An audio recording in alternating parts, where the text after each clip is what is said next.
It was a C. A C. That was my grade on a midterm exam my first year at Stanford in graduate school. It was 1966, and I was beginning my journey to get a PhD in engineering, or so I thought. Now, you may think that 1C's not that bad. After all, you can graduate with a bachelor's from an undergraduate college with a C average. But in graduate school, most everybody gets A's or B's. And I was planning to pursue a PhD, and a C was a seriously low grade for someone on a PhD track.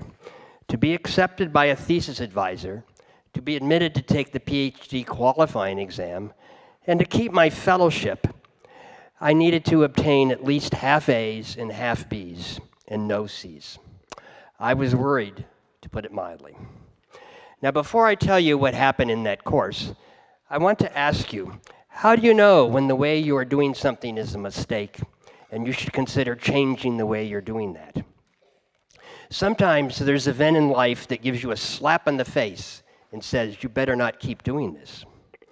But sometimes life just gives you a gentle nudge in the ribs that you may or may not notice, but is trying to tell you that a change is needed. You have to pay attention to that nudging, to your mistakes. That took me a while to learn. I studied engineering as an undergraduate at Stanford, and my dream was to pursue a PhD. I got mostly A's as an undergraduate. I could crank out the weekly engineering problem sets with the best of them. I did have a couple of serious grade scares in undergraduate. I got a D on a midterm in a calculus course. I went in to discuss this with the professor, and thank goodness he found a grading mistake and raised the grade to a C. I decided I would redouble my study efforts to see if I could raise that grade. And I studied so hard and I did so well on the final exam that he gave me an A in the course. Oh, I thought, well, I was studying okay.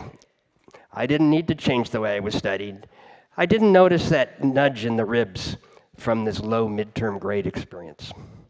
A bit later, I got another D, this time in a course called Modern Physics. No grading mistakes this time. It was a D.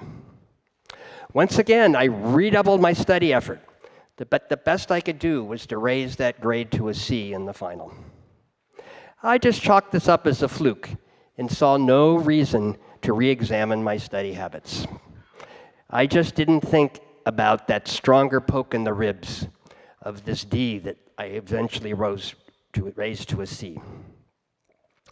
I did well in engineering courses as an undergraduate, so on to engineering graduate school at Stanford to begin my PhD pursuit. Then I got that C on a midterm.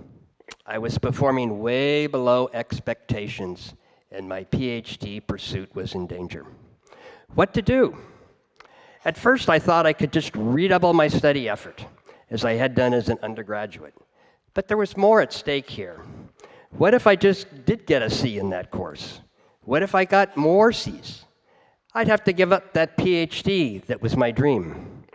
Now, I was a very late social bloomer and was not ready to go out to work and live on my own. What else could I do other than study harder? Racking my brain for ideas, I looked at how I studied. Maybe I wasn't studying right.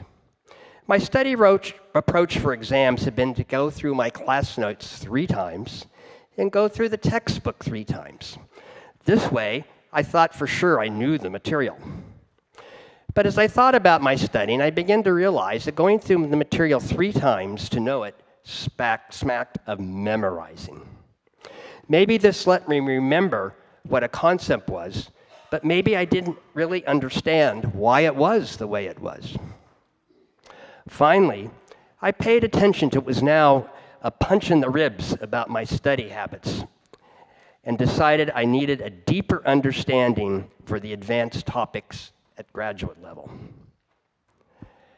I did not just need to understand the math flow that proved theorems. I needed to understand why the theorem was true and what were the implications of this. So I thought, what if I went through the material just 1 time and thought long and deep about each topic? I started to go through each topic once and think deeply about it. and I took the final exam in that C midterm course. I raised that grade to a B.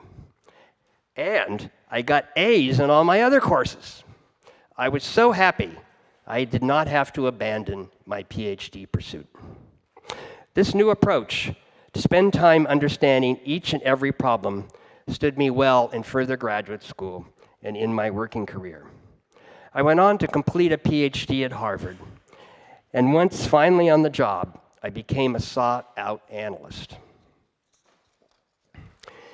Now today, at age 75, my challenge is no longer to do great analysis. My challenge now is to be a good grade A grandfather to my 19-month-old grandson, William. Sure, I had reared 3 kids, but the day-to-day, all-day nuances of a 19-month-year-old are new again. William and I are going outside, but he resists putting on his coat and hat. He cries, he wiggles, he flops down, he pulls off anything I put on. Now, I know he likes to go outside, and I tell him over and over, if only you put on your coat, we'll go outside. But to no avail. I'm getting a C as a grandpa. Finally, I feel a poke in my ribs. I'm making a mistake. My understanding clicks in. I remind myself he's only 1.5. He doesn't need a rational reason not to put on his coat. So with his coat partially on, I take his hat in my hand, and with my other hand, I lead him down the condo hallway with his half-on coat flapping behind him. We go down the elevator and outside. William is happy, and presto, he even smiles as I put on his coat and hat. No struggle, and we're off for an adventure. Maybe I can learn to be a great A grandpa after all, and it will certainly be a lot more fun than trying for all those A's in engineering.